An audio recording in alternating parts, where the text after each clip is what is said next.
Honorable members, I welcome you all to the 37th session of Youth Parliament 2024 and hope that this session will be fruitful. We will begin today's session with oath and affirmation of newly elected members. Secretary General, please. Mr. Akshit, who stands elected from the constituency of Saharanpur from the state of Uttar Pradesh, will now take oath or affirmation. Mr. Akshit. Sir, do you want to take oath or affirmation? Oath, please. In which language would you like to take oath? Sir, Hindi, please.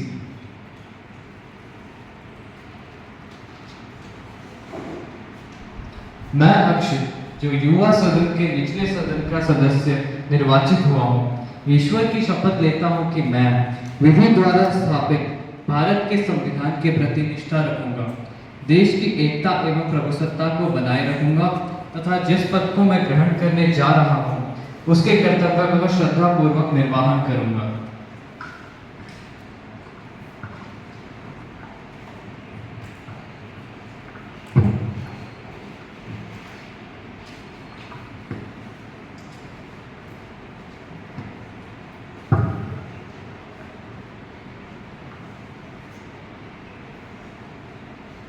Ms. Sangeeta, who stands elected from the constituency of Tanatar from the state Punjab, will now take oath or affirmation. Ms. Sangeeta.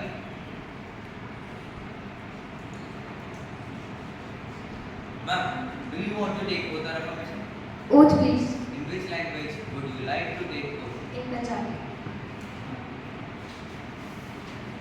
है कि क्या यह घटना corruption या लापरवाही का परिणाम है या कुछ और कारण हो सकता है। और तो और बारिश का पानी हमारे बस में नहीं है, इसमें हम कुछ नहीं कर सकते, ये तो पर्यावरण का खेल है। और आपको सिर्फ पानी दिखता है, विकास नहीं। आप हमारी कमियों के साथ साथ खूबियों को भी देखिए।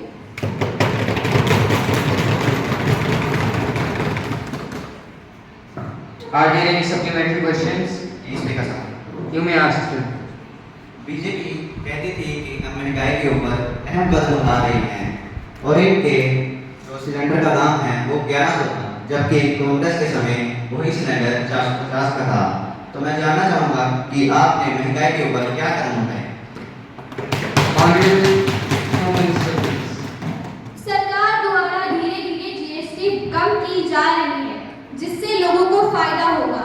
साथ ही जरूरी सामान जैसे कि कुकिंग गैस आदि भी दिए जा रहे हैं। किसानों के लिए बीज और फर्टिलाइजर्स प्रोवाइड किए जा रहे हैं। इन चीजों के साथ साथ सरकार सब्सिडी भी दे रही है। व्यापारियों द्वारा जमाखोरी के खिलाफ भी सख्त कदम उठाए जा रहे हैं ताकि लोगों को सामान कम दाम में मिल सके। और तो और यही बात रही रुपयों की, तो बढ़ती जनता के साथ लोग भी तो अपने दाम बढ़ाएंगे। यदि आप कहना चाहते हैं कि लोग चुपचाप बढ़ती जनता को साइड में रखें और अपने दामों को कम करें, तो देखिए ऐसा हम क्या कोई भी नहीं कर सकता है। स्पीकर साहब, मेरा क्वेश्चन डिफेंस मिनिस्टर से है, यह है कि अग्निवीर योजना में 4 साल की नौकरी है, जबकि चाइना में तो सिर्फ 4 साल की ट्रेनिंग ही है। Honorable Defense Minister, please. Honorable Speaker, with your permission, I would like to answer the question of Mr. Abhishek. So, sir, for your kind information, firstly you should collect whole information about this Agniveer Yojana. जनाब, ये parliament है, कोई WhatsApp का chit chat group नहीं जहां आप आधी अधूरी इंफॉर्मेशन लेके भोले भाले लोगों को गुमराह करें। मैं आपको इस अग्निवीर योजना से अग्निवीर योजना के पैरामीटर्स के बारे में बताता हूँ। अग्निवीर योजना में 17.5 साल से 20 साल के नौजवानों को भर्ती किया जाता है, जिन्हें ज्वाइन करने के बाद 3 महीने की ट्रेनिंग मिलती है और उसके बाद उनकी 4 साल की नौकरी शुरू होती है। हमारी सरकार ने 25% जवानों की नौकरी एक्सटेंड करने का फैसला लिया है। हमारी सरकार ने ये भी फैसला लिया है कि 10% रिजर्वेशन रखी जाएगी सरकारी नौकरी।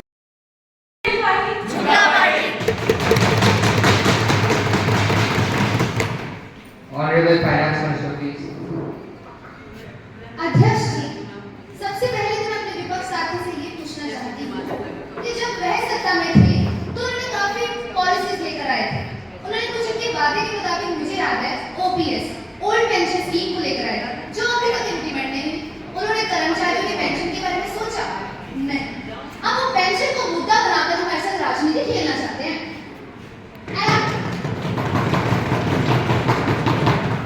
And I must tell you, governing such a large country is not an easy task as you think.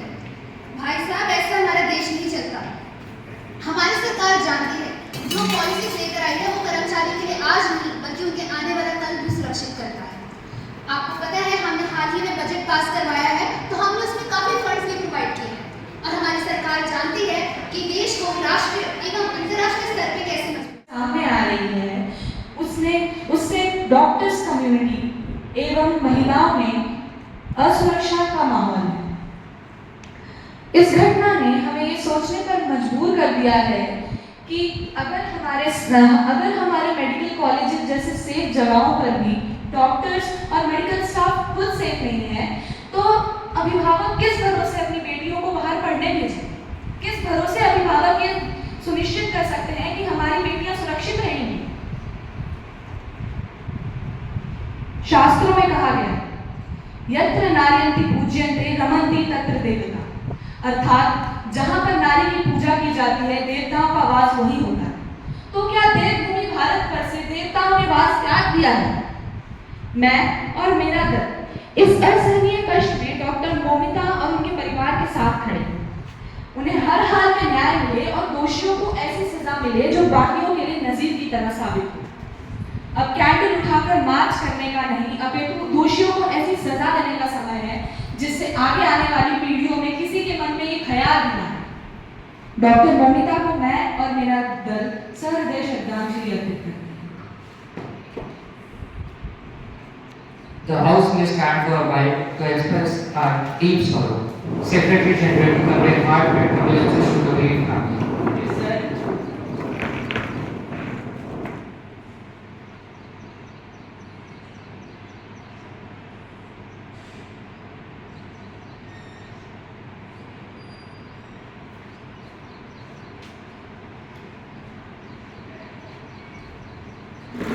I would like to ask my question to the Minister of External Affairs. As the conflict between Russia and Ukraine continues in 2024, India has to carefully navigate a diplomatic relation with both nations. Given India's strategic partnership with Russia, particularly in defense and energy resources, and its growing ties with Ukraine in the sectors of trade and technology, how has the current government balanced these relationships amidst the ongoing conflict? Specifically, how has India managed its support for international norms and its stance on the conflict while maintaining its strategic interests? Furthermore, what strategies has India employed to ensure that its diplomatic positioning does not adversely impact its bilateral ties with both Russia and Ukraine? And how have these strategies influenced India's role in global diplomatic forums and negotiations related to the conflict? Thank you. और कोलकाता जैसे शहर में जहाँ प्रमुख रूप से देवी दुर्गा की उपासना की जाती है, वहाँ ऐसे अमानवीय घटनाएं होना बहुत ही शर्मसार है। मैं देश का प्रधानमंत्री होने के नाते डॉक्टर मोमिता को सहृदय श्रद्धांजलि अर्पित करता हूँ। ये मेरे मन को पूर्ण तरीके से झकझोर देती है जब हम उनकी सामर्थ्य बढ़ाने की बात करते हैं और हम जब उनको एक सुरक्षा नहीं प्रदान कर सकते तो हमारा देश आगे कैसे बढ़ेगा। मैं ये मानता हूँ कि महिलाओं के खिलाफ अपराध अक्षम्य पाप है। दोषी कोई भी उसे सख्त से सख्त सजा मिलनी चाहिए। चाहे देश का कोई भी स्थान हो, महिलाओं के लिए हमें उसे सुरक्षित बनाना हमारी जिम्मेदारी है। मैं प्रधानमंत्री न केवल अपने दल बल्कि इस देश के हर नागरिक को महिलाओं का सम्मान करने का आग्रह करता हूँ। वो घर की बंद दीवारों में, वो कहते हैं महफूज रहे वो घर की बंद दीवारों में, बता द्रौपदी कहाँ लुटी थी, घर में या बाजारों में।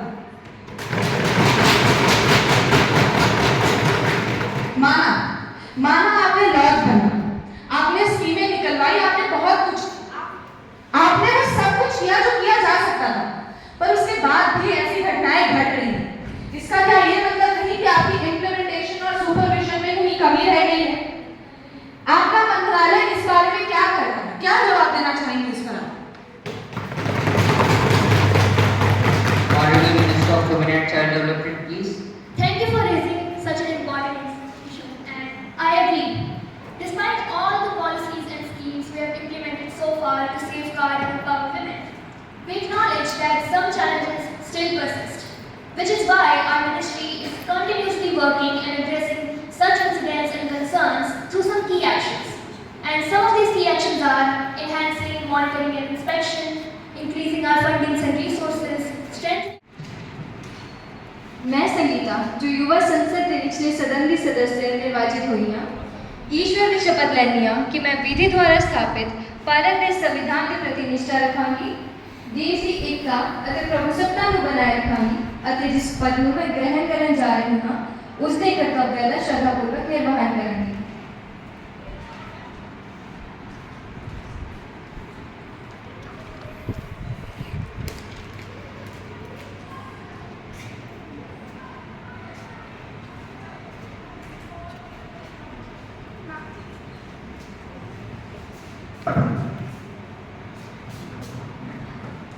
Honorable members, it is my sad duty to inform you about our nation's continuous downgrade by the Kolkata rape case of Dr. Momita. She took her last breath in Arjikar Medical College, Kolkata, West Bengal. I offer my heartfelt condolences to the bereaved family.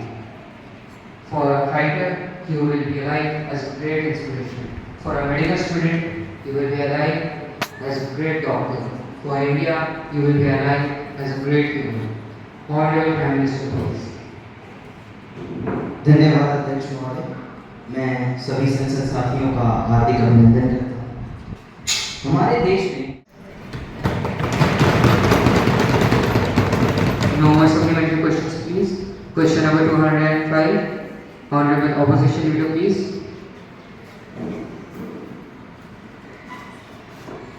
Respected Speaker and my fellow friends, Bharat धीरे धीरे एक ऐसा देश बनता जा रहा है जहां औरतों को देवियों का दर्जा तो दिया जाता है पर वहीं दूसरी तरफ उन्हें ऑब्जेक्टिफाई किया जाता है।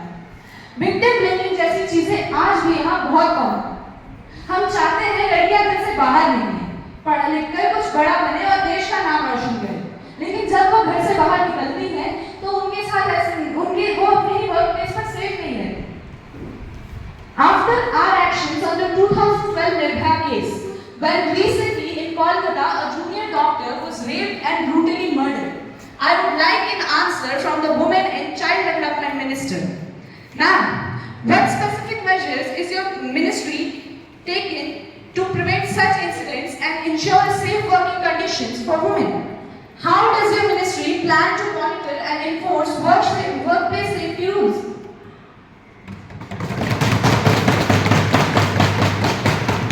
Honorable Minister of Women and Child Development, please. With the permission of Honorable Speaker, sir, I would like to answer a question. जो घटना डॉक्टर मोमिता के साथ हुई, उसे सुनकर पूरा देश शोक में है। And understanding the seriousness of the recent rape case in Kolkata, our ministry is taking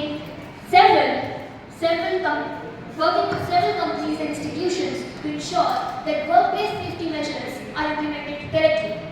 We will ensure compliance through regular audits and inspections. We have also provided a helpline number and counseling services for women and for victims of sexual violence. We are continuously gathering feedback to improve these services. We will continue to strengthen our policies and take proactive measures against such incidents. And furthermore, we are fully cooperating with the investigation of the Kolkata case and following all legal procedures to ensure justice. आपने हमारी सरकार को कितने ताने मारे थे और statistics के मुताबिक जब 2014 में पहली बार आपकी सरकार बनी थी तो उस साल 36,739 रेप केसेस रजिस्टर हुए थे और 2014 की बात क्यों करें, वो तो बहुत पहले था। पिछले साल की बात also expanding economic and technological ties with Ukraine. To justify this, I would like to state some more points. Strategic partnership. India's defense and energy cooperation with Russia is significant. By remaining neutral, India ensures that it does not jeopardize with these critical ties. are continuing to benefit from Russian military and energy resources. Growing ties with Ukraine, India's increased engagement with Ukraine in trade and technology sectors offer economic benefits. उपलब्ध कराए जाने वाली निःशुल्क दवाइयाँ या तो उपलब्ध ही नहीं है या तो एक्सपायरी हो चुकी हैं। ये एक्सपायरी दवाइयाँ हमारे देश में आज भी अवैध रूप से बांटी जा रही हैं। इन्हीं सब असुविधाओं के कारण हमारे देश के लोगों का, खास करके गरीब वर्ग के लोगों का हमारे देश के हेल्थ इंफ्रास्ट्रक्चर से भरोसा उठता जा रहा है। क्या आपकी सरकार गरीब एवं ग्रामीण क्षेत्र में रहने वाले लोगों को उचित स्वास्थ्य सेवा प्रदान करने में असमर्थ है? मेरा अंततः मंत्री महोदया से यही प्रश्न है कि उनकी सरकार ने गरीब एवं ग्रामीण क्षेत्र में रह रहे लोगों को इस असुविधा से बचाने के लिए क्या उचित कदम उठाए? Honorable Health Minister, please. With the permission of Honorable Speaker, sir, I would like to answer the question raised by Dr.